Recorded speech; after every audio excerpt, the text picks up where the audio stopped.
వర్తమానం ఎక్స్ప్రెస్కి స్వాగతం. వార్తలు చదువుతుంది మీ భాష.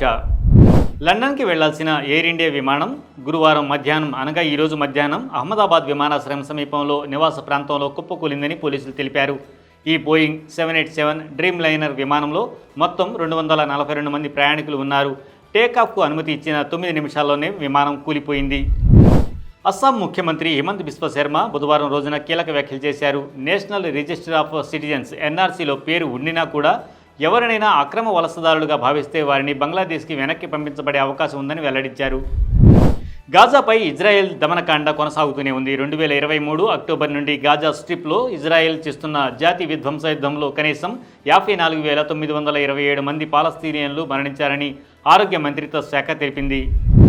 ఆంధ్రప్రదేశ్ 10వ తరగతి సప్లిమెంటరీ పరీక్షల ఫలితాలు ఈరోజు విడుదలయ్యాయి. సాయంత్రం 5 గంటలకు విద్యాశాఖ అధికారులు ఫలితాలను విడుదల చేశారు. హైదరాబాద్తో పాటు తెలంగాణలోని వివిధ జిల్లాల ఇంజనీరింగ్ మరియు ఇతర ప్రొఫెషనల్ కాలేజీలు ఈ ఏడాది కౌన్సిలింగ్ను బహిష్కరించే దిశగా ఆలోచిస్తున్నాయి. దీనికి కారణం రాష్ట్ర ప్రభుత్వం వారికి చెల్లించాల్సిన ఫీజు రీయింబర్స్మెంట్ బకాయి పడ్డమే. పెద్దల అనుమతితో జరిగే మతాంతర వివాహాల్లో రాష్ట్రాలు జోక్యం చేసుకోలేదని సుప్రీంకోర్టు ఇటీవల పేర్కొంది. ఈ మేరకు Uttarakhand freedom of religion act కింద బుక్ అయిన వ్యక్తికి అత్యున్నత న్యాయస్థానం బెయిల్ మంజూరు చేసింది.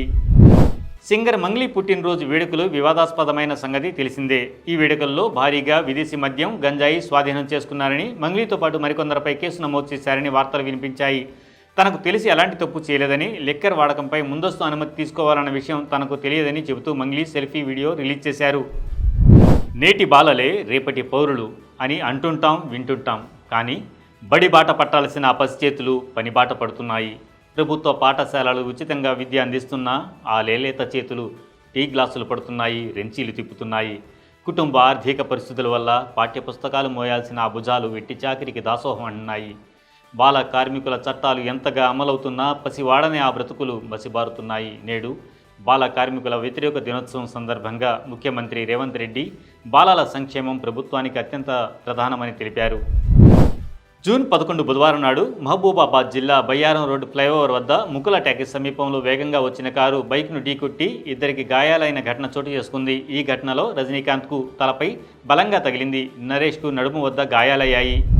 భారతదేశంలో కరోనా కేసులు మళ్లీ పెరుగుతున్నాయి. ఇప్పటి వరకు 10, 100 స్థాయిలో ఉన్న కేసులు ఇప్పుడు వేగంగా వృద్ధి చెందుతున్నాయి. తాజా గణాంకాల ప్రకారం గురువారం ఉదయం నాటికి దేశవ్యాప్తంగా యాక్టివ్ కేసుల సంఖ్య 7,154 చేరినట్లు కేంద్ర ఆరోగ్య కుటుంబ సంక్షేమ శాఖ వెల్లడించింది. 2025 ప్రారంభం నుంచి ఇప్పటి వరకు 77 మంది కోవిడ్ కారణంగా మృతి చెందారు. ఈ వార్తలు ఇంతటితో సమాప్తం. మరిన్ని విశేషాలతో మళ్ళీ మీ ముందుంటాం. అంతవరకు సెలవు. ధన్యవాదాలు.